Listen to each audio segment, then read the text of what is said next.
পাচ্ছেন প্রাণীদের মধ্যে কি মায়া মমতা আর মিল। এই রাজহংসটি ভেড়াটাকে তার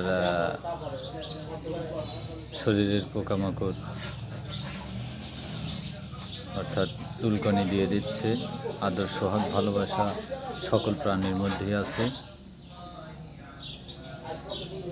কি মহব্বত দেখতে পাচ্ছেন, ওর শরীরে আঁচড় দিয়ে দিচ্ছে, তো ভালোবাসা উপলব্ধি প্রকাশ পাচ্ছে।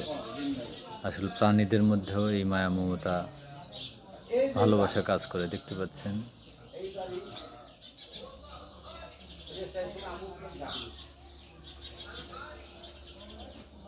আদর সোহাগ ভালোবাসার অনুভূতি সকল প্রাণীর মধ্যেই আছে। মায়া প্রীতি।